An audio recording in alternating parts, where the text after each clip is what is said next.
In the history of World War II, 1940 was a year of dramatic change.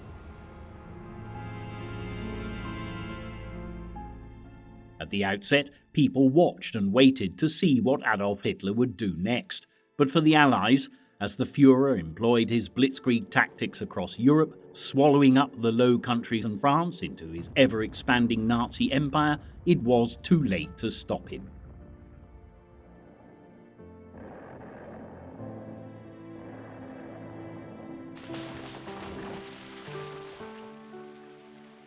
Next, Hitler turned his attention towards Britain, and as summer turned to autumn, the island nation quite literally had to fight for its survival.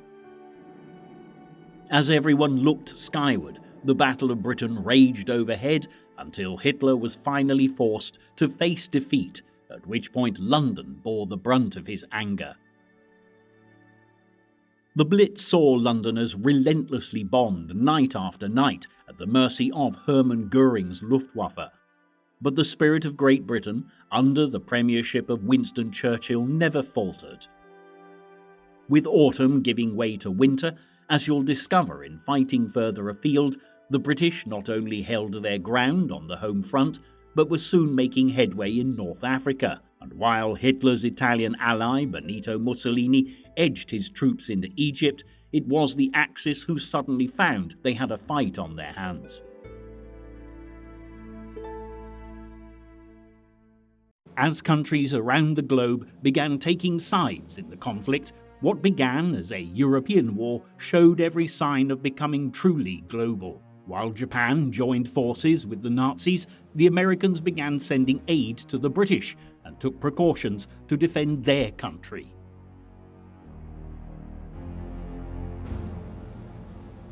In the meantime, the unlikely pact between Nazi Germany and the Soviet Union, forged at the beginning of the war, was under threat, and before the year was out, Adolf Hitler was preparing for a course of action that was destined to shock the world.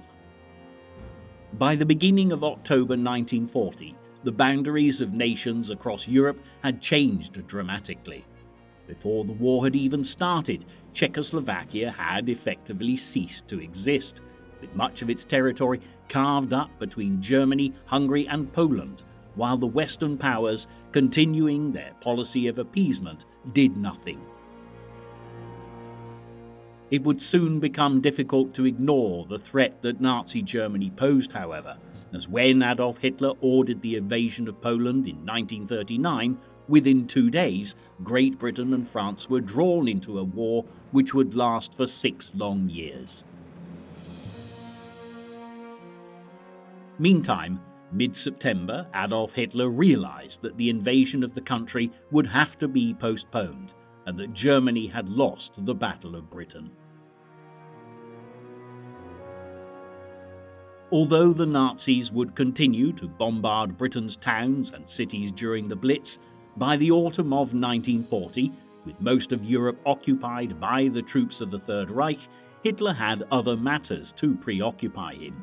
He was keen to begin working on the ideologies he described in his autobiography Mein Kampf. This would draw his attention to the East, where, in his opinion, the 2 greatest evils in the world resided: the Communists and the Jews. In Mein Kampf, he had made no secret of his hatred of the Jewish race, and as early as 1922, he confessed, "Once I really am in power, my first and foremost task will be the annihilation of the Jews."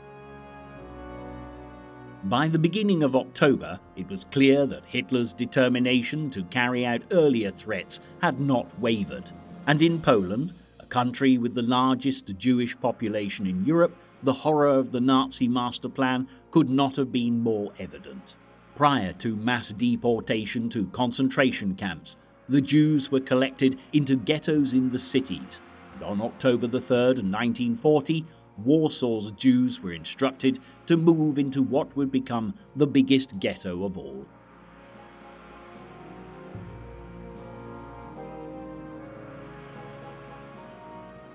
It held 380,000 people, amounting to 30% of the entire population of the city, crowded into only 2.5% of the land area. By November the 15th, it was cordoned off from the rest of the city, and the people crowded within were left to face disease and starvation. Those who thought they were lucky enough to survive the ghettos faced an even worse fate and were deported to death camps.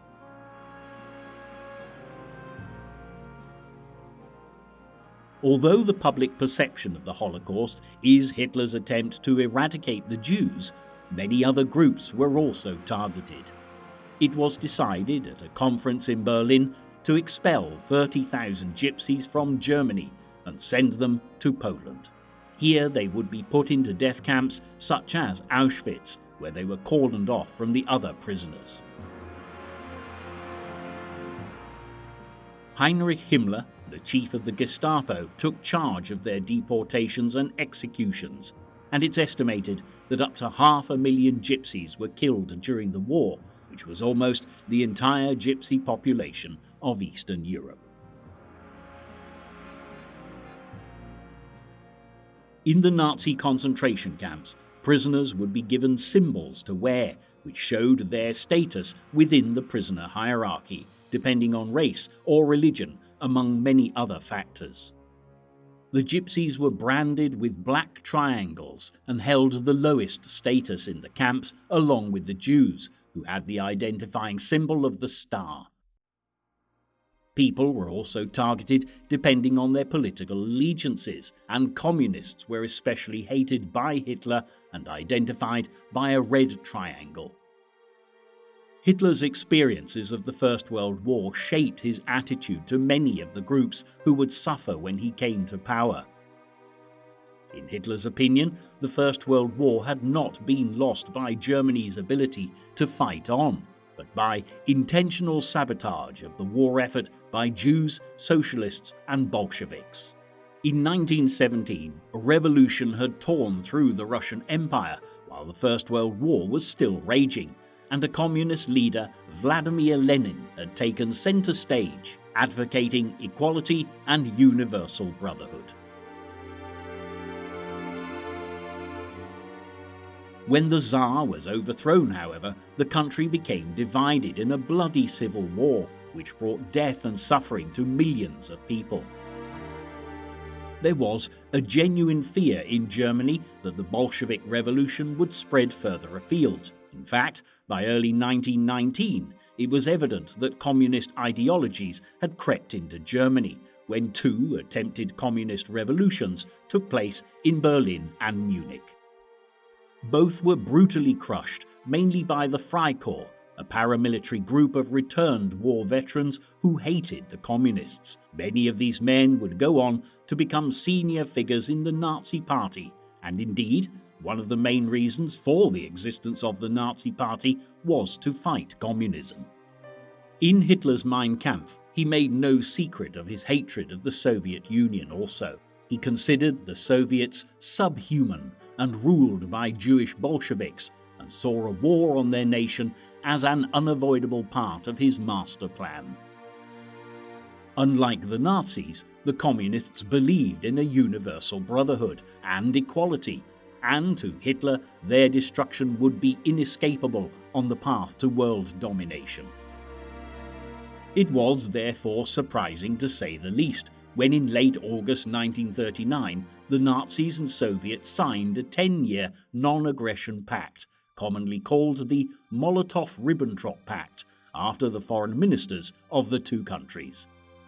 The agreement renounced warfare between them and pledged neutrality by either party if the other were attacked by another. Each signatory promised not to join any grouping of powers that was directly or indirectly aimed at the other party. When the Soviet press broke news of the pact, it was met with utter shock worldwide, but it was only a ruse by Hitler, and it would not be long before he attacked his old ideological enemy. By mid-August, Hitler had already begun discussing the prospect of taking on the Bolshevik menace with his military commanders, and he would soon begin putting pressure on countries around Eastern Europe to join the Axis so he could expand his resources and prepare for a full-scale war to the east. In the meantime, in October 1940, he focused on cementing relationships with countries around Western Europe, while the British continued to fight back and refused to surrender to Nazi Germany. Hitler's aim was to create a continental bloc of powers, leaving the island isolated from the rest of Europe. The Italian dictator Mussolini had already joined the Axis, signing the Tripartite Pact with Germany and Japan in September 1940, though he had begun collaborating with Hitler long before. The British owned valuable territory in North and East Africa, and while the Battle of Britain was in full swing, Mussolini, encouraged by Hitler, had begun edging his troops into Sudan, Kenya and British Somaliland to the east, and the British Protectorate of Egypt to the north. The Suez Canal in Egypt was of great importance to the Axis, as this was the pathway to the rich oil fields of the Middle East. To seize these would increase Axis oil supplies considerably, and even more importantly, cut off fuel supplies for the Allies. Not only this, but the Suez was also vitally important to Axis dominance in the Mediterranean Sea, an area that still had a strong Allied presence. On September 9, 1940, the Italian 10th Army had launched their offensive on Egypt and succeeded in pushing the British back beyond the village of Sidi Barrani to the east of the Libyan border. Here, the Italian commander, Marshal Rodolfo Graziani, dug in and established several fortified camps just 80 miles west of the British defences at Mersa Matruh. But when Mussolini pressurised Graziani to press on, he refused, waiting to be resupplied, and here the Italians would stay until December 1940. While the Suez, for the time being, remained in British hands, there was another strategic point in the Mediterranean that Hitler was keen to seize from the Allies, namely the island of Gibraltar, which lay between North Africa and Spain. In order to send troops onto the island, Hitler was well aware he would first have to gain the support of the Spanish dictator Franco, so Nazi forces could launch their attack from the Spanish coast. With high hopes, the Nazi leader travelled to Hendaye on the French border to discuss the matter with the fascist leader on October 23, 1940.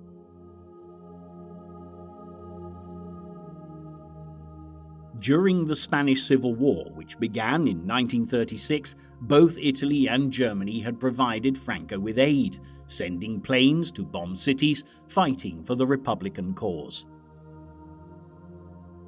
The German Condor League and the Italian Air Force had attacked Barcelona and the town of Guernica in the Basque region, but although Franco had happily accepted assistance from the Nazis in the past, he was uneasy about inviting the Germans to camp on his doorstep. When he met Hitler, he produced a long list of conditions for participation, including a claim on Gibraltar, territory in Portugal, and Vichy French territory in North Africa. While Hitler hoped to consolidate relations with Vichy France, he had no choice but to refuse the Spanish leader. Nevertheless, Spain's supposed neutrality in the Second World War would not stop the country from providing the Axis with aid. The Spanish helped build observation posts around Gibraltar for German spies and allowed German U-boats to be resupplied at their ports and Italian bombers to refuel at their airfields. Members of the Spanish embassy in London even collected intelligence information for Berlin. Meanwhile, Hitler would be considerably more successful in forging an alliance with the French Prime Minister Marshal Philippe Pétain, who he met on October 24th, just one day after his meeting with Franco. Pétain had been a successful military leader in the First Great War, and after an impressive victory in the Battle of Verdun, he had become a public hero and was made a Marshal of France. But though Pétain was held in high regard by statesmen both at home and abroad, by 1940 public perception of him would change dramatically. As the Nazis marched into Paris, the French Prime Minister Paul Reynaud had refused to surrender to Germany, and when he was forced to resign, Marshal Pétain took his place as head of state. It was Pétain who signed the armistice with Germany on June 22, 1940, which gave the Nazis control over the north and west of the country, including the entire Atlantic coastline. A new administrative centre was set up in the spa town of Vichy, and while Pétain tried to gain favour with the Nazis by accommodation and collaboration, both occupied and unoccupied France would suffer.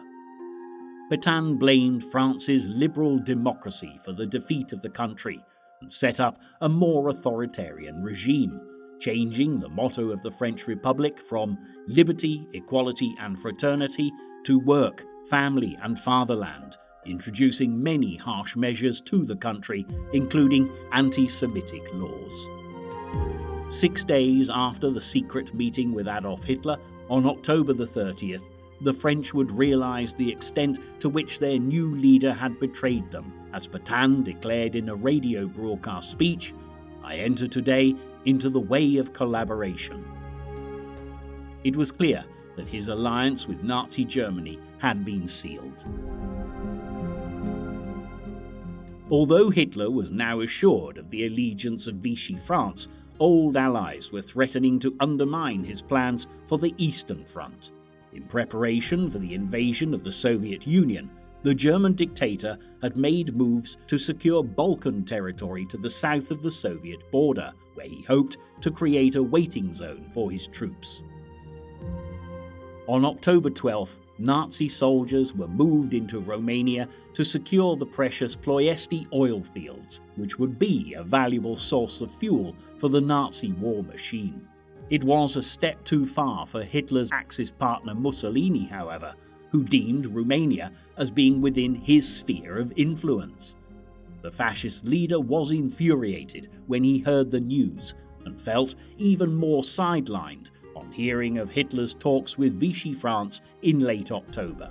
Increasingly frustrated with Germany's failure to consult Italy on military moves, he announced, "Hitler always gives me a fait accompli. This time I am going to pay him back in his own coin. He will find out from the papers that I have occupied Greece."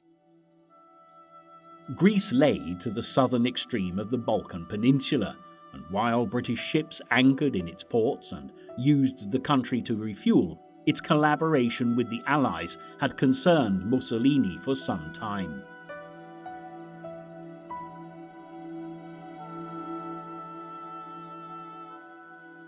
Keen to prove that he was on his way to creating a new empire on the scale of the Third Reich, Mussolini decided that now was the moment to strike.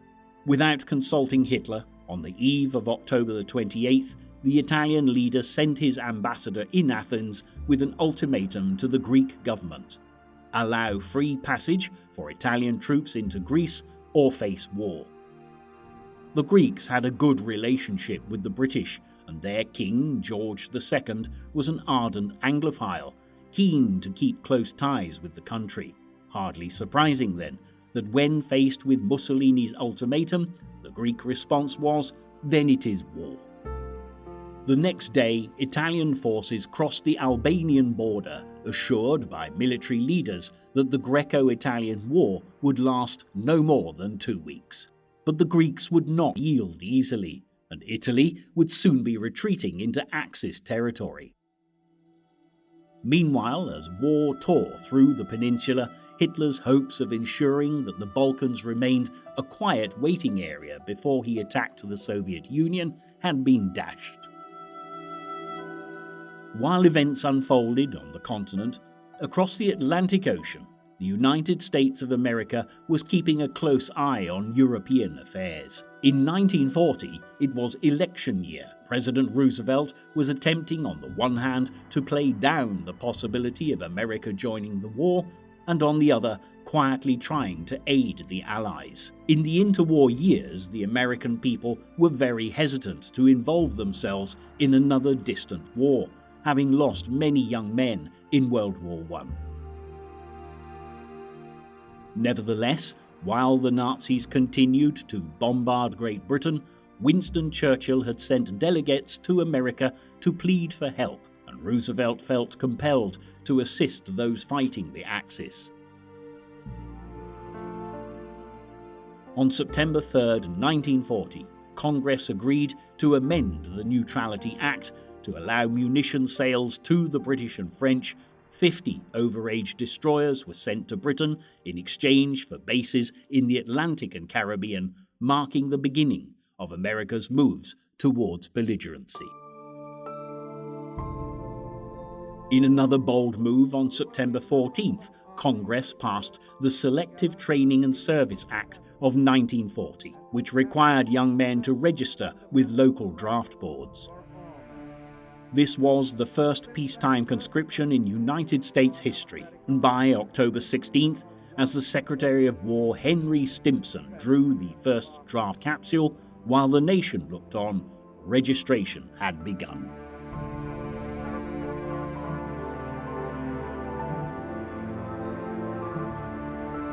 The first number drawn by the Secretary of War is serial number 158. Thousands of men would now be called into the military services, but as young draftees fought mock battles with make-believe weapons, the United States was not prepared to fight in a full-scale war just yet.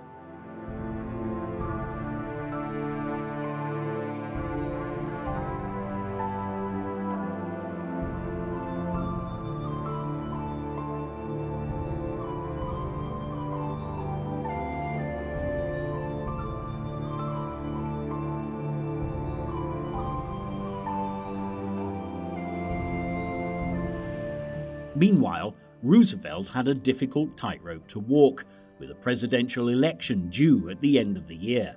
Though there were those who supported intervention, many more supported isolation from the war. And if the president wanted to keep the public happy, he would have to find a way to please both parties.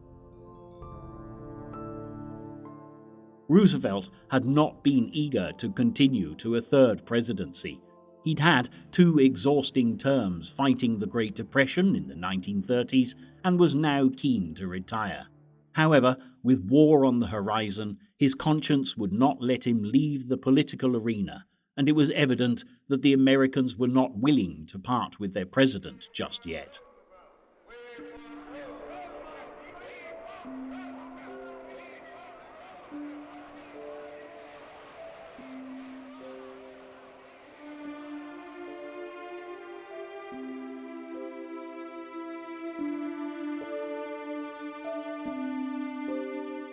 In the weeks running up to the election, Roosevelt would face a tough battle against his competitor, the Republican Party candidate Wendell Willkie. Willkie was a corporate lawyer and a former Democrat who'd never run for public office before. However, he was ready to put up a fierce fight for his place in the White House. A big focus of his criticism was Roosevelt's attempt to break the 2-term tradition as president established by George Washington, and he declared, "If one man is indispensable, then none of us is free." The issue failed to catch the public's attention, however, and as Republican support dwindled, he turned to criticism of Roosevelt's interventionist behavior. Willkie claimed that Roosevelt was secretly planning to take the USA into the European war against Germany, and stated that no man had the right to use the great powers of the presidency to lead the people indirectly into war. His promise to keep our boys out of foreign wars is no better than his promise to balance the budget. They're already almost on the... While the accusations flowed and support for the Republicans grew, Roosevelt defended himself admirably and stressed that his intention was to do all he could to keep America out of the war. In the northeastern states, he repeated daily the message, "I am fighting to keep our people out of foreign wars, and I will keep on fighting," he declared. "I have said this before, but I shall say it again and again and again. Your boys are not going to be sent into any foreign wars." But Roosevelt need not have feared that the public would let him down. When he received 27 million votes to Willkie's 22 million on Election Day, it was clear that he had won over the Americans once more. On November the 5th, 1940, Franklin Delano Roosevelt was duly elected president for an unprecedented third term. Whether he would keep his country out of the war as promised, however, remained to be seen. The news that Roosevelt would remain in the White House for a third term was met with relief by the British Prime Minister Churchill, who feared that without American support, the fight against the Axis would be difficult, if not impossible, to win. While bombs continued to rain down on the British, the Blitz was not the only cause for concern for Churchill, as the Battle of the Atlantic, which had begun when Britain declared war on Germany, was taking its toll on Allied merchant shipping. Britain was an island nation with an overseas empire, and its survival and ability to fight depended greatly on supplies from across the Atlantic Ocean. And as more boats were lost at sea, goods arriving in the country were rapidly depleting. Items that had always been taken for granted suddenly began to disappear from the shelves, and as early as January 1940, food rationing had been introduced, so everyone could claim their fair share of what was available. Bacon, butter and sugar were the first to be limited, but it wasn't long before many other things, such as tea and meat, were added to the list, and soon it was commonplace to see people queuing up outside of the shops, brandishing their ration books.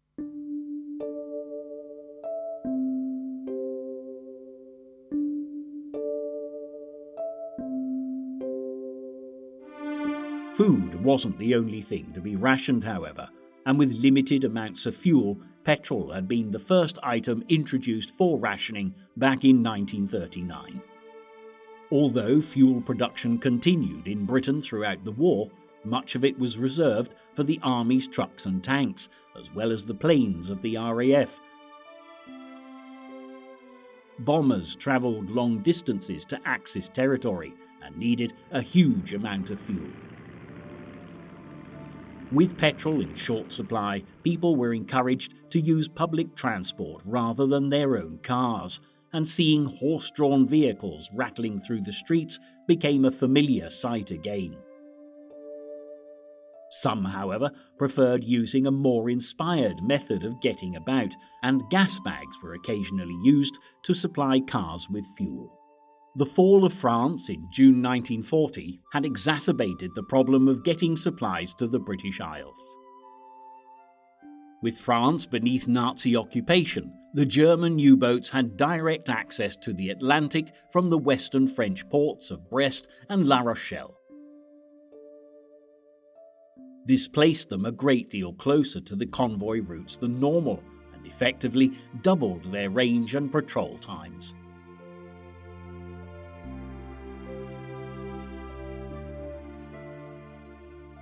Worse still, France had the fourth largest navy in the world, and with Pétain now collaborating with the Axis, the Allies no longer had this valuable navy force at their disposal.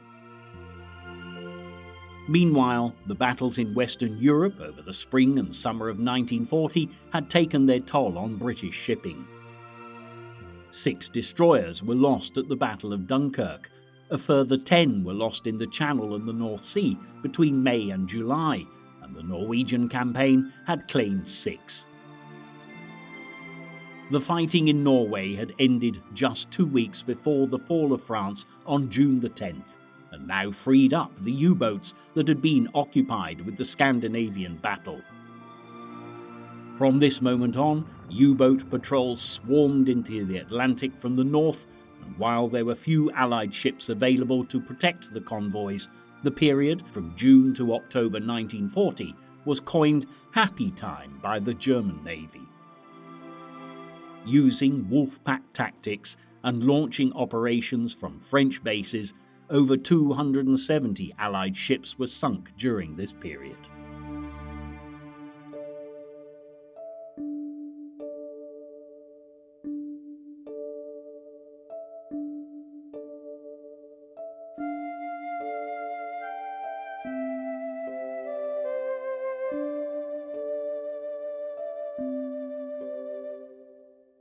Meanwhile, U-boat crews became heroes at home, and the most successful captains became celebrity aces.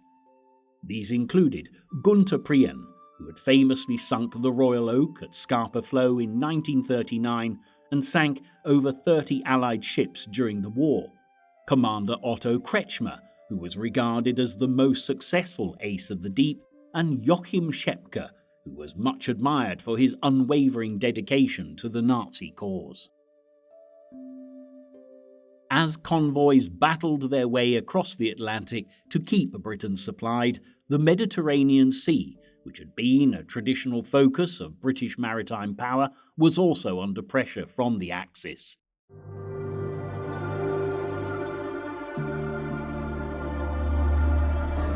With Mussolini's troops now pressing into Egypt, it was vital to get supplies to the troops defending Allied territory.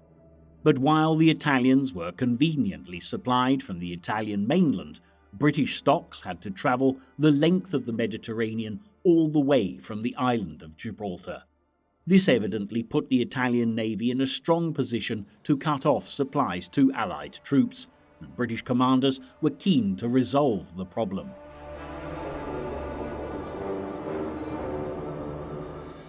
Back in 1935, when Mussolini had set his sights on creating a new Roman Empire and had marched his troops into Abyssinia in Africa, British military strategists had begun examining the possibility of an attack on the Italian naval base at Taranto. Later, during the Munich crisis of 1938, when Hitler threatened to seize Czechoslovakia, and the world had waited with bated breath to see if war would be declared, preparations for an attack on the Italian Navy had gathered pace. Admiral Sir Dudley Pound, then commander of the Royal Navy's Mediterranean Fleet, was particularly concerned about the Italian naval presence in the Mediterranean, and planned an attack which would eventually become known as Operation Judgment. Although the offensive had been postponed when Neville Chamberlain, then Prime Minister, appeared to have averted war with Germany, by 1940 preparations for the Taranto attack were once more underway. By the autumn of 1940, when General Graziani brought his troops to a halt at Sidi Barrani and British ships were freed up from action, the Allies seized the opportunity to strike. On November the 11th, RAF reconnaissance flights confirmed that the Italian fleet was in harbour and brought back photographs of the ship's positions for intelligence officers based on the carrier HMS Illustrious. By 9 p.m. that night, the first wave of 12 Swordfish biplanes were launched from the Illustrious, and a second wave of 9 followed an hour and a half later. Carrying a mixture of torpedoes and bombs, the aircraft succeeded in knocking out half the Italian battleship fleet in one night. There was also extensive damage to the docks and facilities, and the next day, licking their wounds, the Italian Navy decided to transfer those ships that had survived the bombardment to the port of Naples. In the meantime, the Royal Navy had greatly increased its control of the Mediterranean. It was the first all-aircraft naval attack in history and would mark the beginning of the end for the battleship and the rise of naval air power. While the Second World War would eventually be drawn to fierce battles in the Pacific, this would increasingly be proven to be the case. The attack on Taranto was also groundbreaking for another reason. It had proven that air-launched torpedo attacks did not require deep water, as previously thought, and far away to the east, another Axis partner of Nazi Germany, the Empire of Japan, had watched the dramatic events at Taranto with great interest. Japan, like Britain, depended on supplies from overseas, and while the West, in particular America, condemned the country's war with China, the Japanese feared interference with their plans to build their own empire. The Japanese Admiral Yamamoto was particularly impressed by the offensive and saw that if there was no option but to eventually fight America, they could cripple the US naval fleet before it left for eastern waters. The Taranto bombing would thus become the blueprint for Japan's attack on Pearl Harbor in December 1941.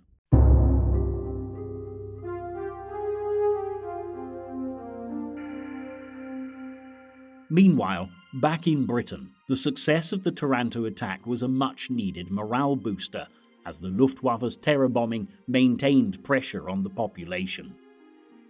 The Blitz, which had started early in September 1940, continued unabated, and life was far from easy for those who continued to struggle on the home front.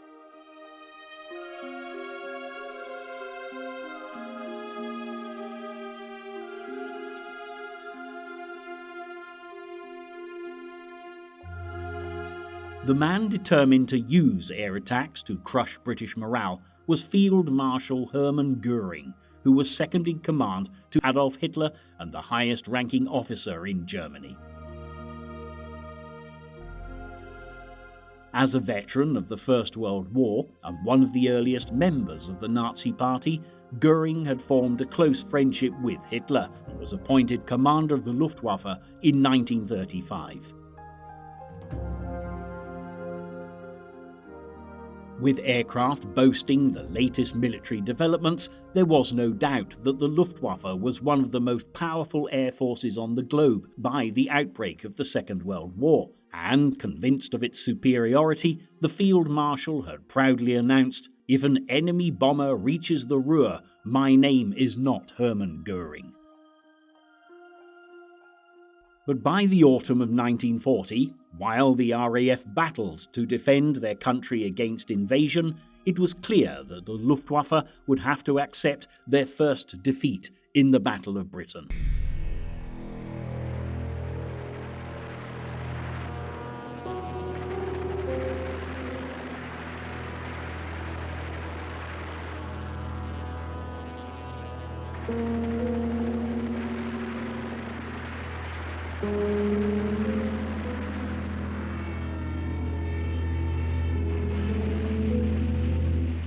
Nevertheless, Göring was eager to maintain some of his prestige, and proving that the Luftwaffe were a force to be reckoned with, began a terrifying aerial bombardment of the country.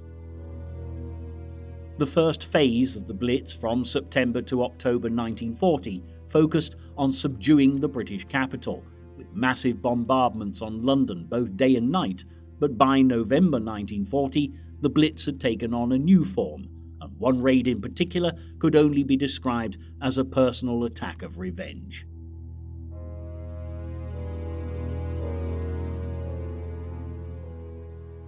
While the Luftwaffe targeted Britain, the RAF had also begun to do its fair share of damage, attacking towns and cities around Germany. But on November the 8th, they went one step too far as Adolf Hitler was concerned.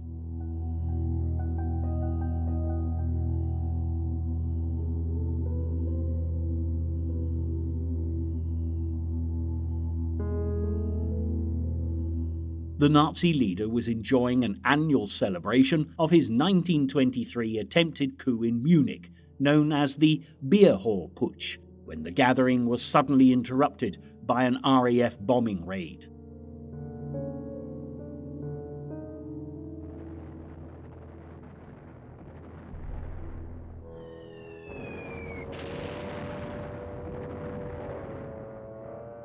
The Führer was incensed and determined that an attack on the capital of the Nazi movement would not go unpunished. He ordered Göring to launch Operation Moonlight Sonata. On the night of November 14th, almost 500 German bombers swarmed over the city of Coventry in the industrial heartland of Great Britain. Before its inhabitants were aware of the terrible fate that awaited them, thousands of incendiary bombs were unleashed on the streets below. Wave after wave of aircraft indiscriminately dropped their lethal payloads on the city in relays until Coventry was completely engulfed in flames.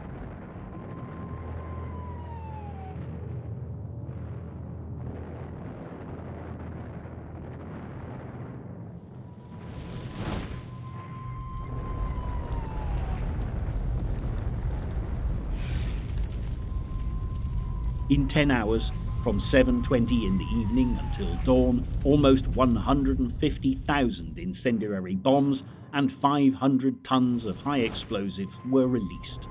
By the morning, the scene was one of utter devastation.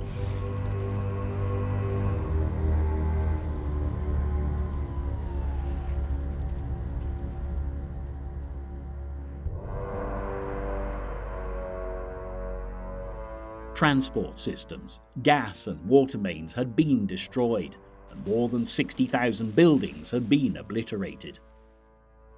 Unlike most British towns and cities, there had been almost no development in Coventry. Much of the medieval city had been standing at the time of the raid, only to be flattened in one terrible night. There was barely one undamaged building left in the once beautiful city centre, and even the 15th century St. Michael's Cathedral had been destroyed.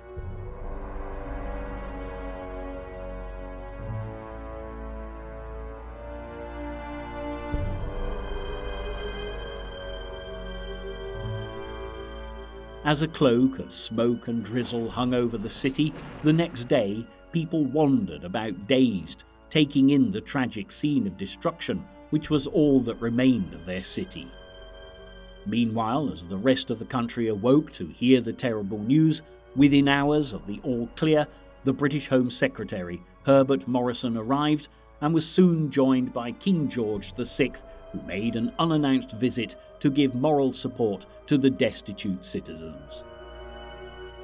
The biggest tragedy of all was the loss of life, with initial reports suggesting that up to 1,000 people had died. 400 were so badly burnt that they could not be identified. Hundreds of women and children were among them, and as more bodies were pulled from the rubble, by November 20th, the first mass burial took place, to be followed by another 1 week later.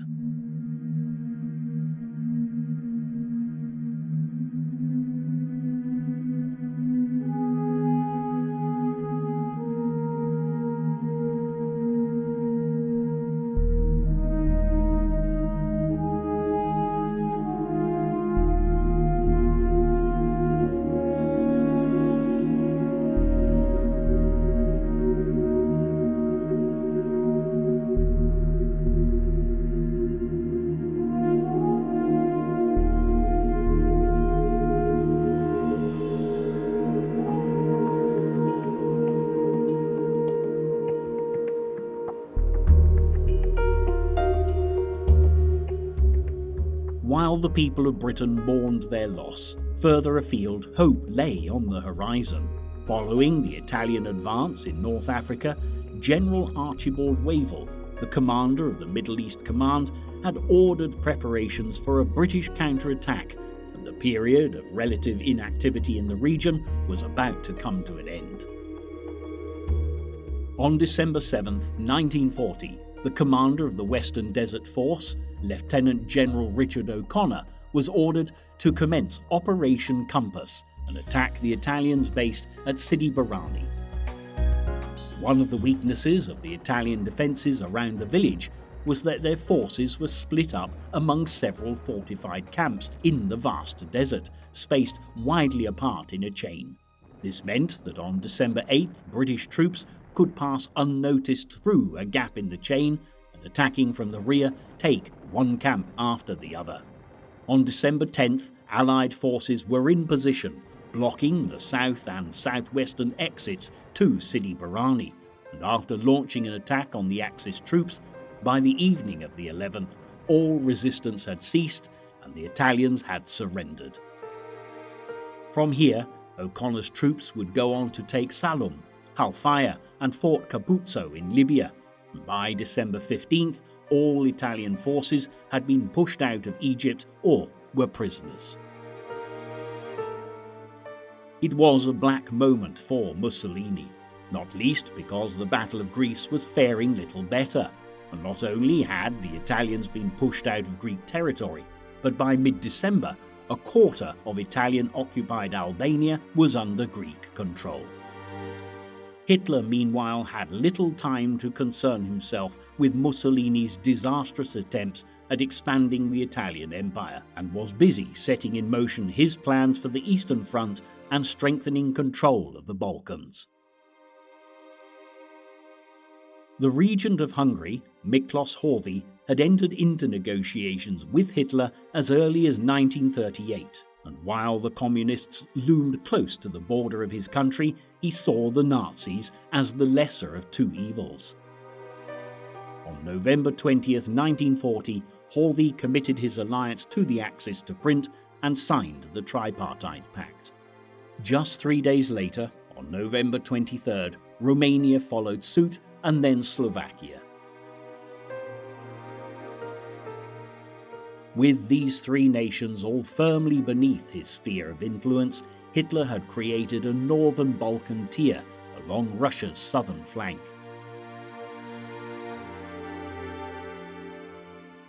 Within weeks, ignoring all attempts by his most high-ranking officers to dissuade him, the Nazi leader confirmed his plans to invade the Soviet Union, codenamed Operation Barbarossa, and a date for the invasion was set for May 15th, 1941. As Hitler moved inexorably towards a showdown with his nemesis, the Soviet Union, and 1940 ended, on December 29th, President Roosevelt delivered one of his famous fireside chats to the American public. The speech marked a definite decline in the isolationist policy of the United States, and it seemed that American intervention was approaching ever closer. While more nations had been drawn to the side of the Axis, Roosevelt warned the Americans of the risks that the Tripartite Pact posed, describing it as an unholy alliance of power to dominate and to enslave the human race.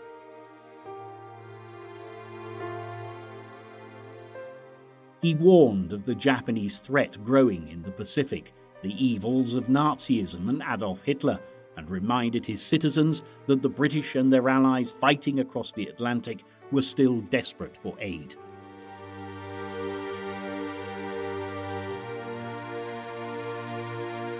"We must be the great arsenal of democracy," Roosevelt stated. "For us, this is an emergency as serious as war itself."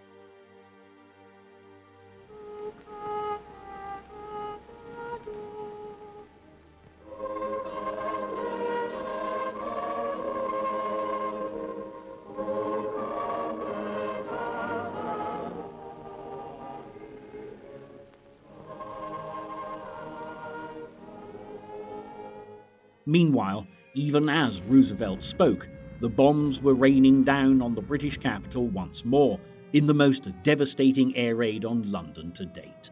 It was only 4 days after Christmas. Germany had commenced their bombardment with renewed enthusiasm, creating a vast firestorm which would be called the Second Great Fire of London.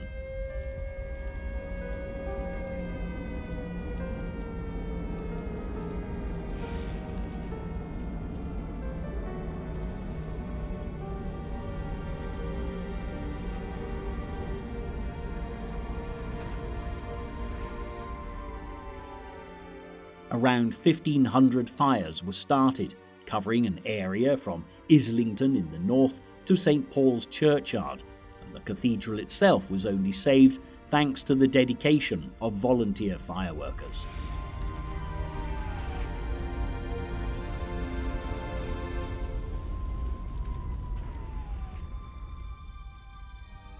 During all the destruction, vital water mains were shattered, so firefighters had to combat the mud and slime of the Thames River to feed their hoses. The Nazis had chosen a night when the river was at its lowest ebb on record, making the task even harder.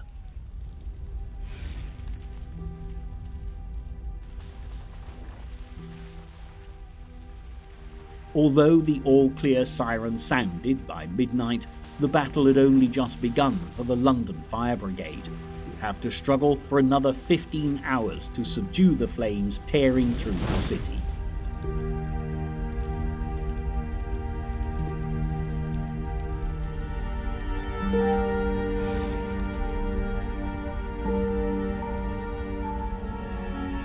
While the capital of Great Britain was engulfed in turmoil, there was no doubt that the battle against the Axis was far from over, but for the new year promised many changes in the theatre of conflict, and though the struggle on the home front and overseas would continue for a long time yet, the events of 1941 would bring hope to those still fighting Adolf Hitler.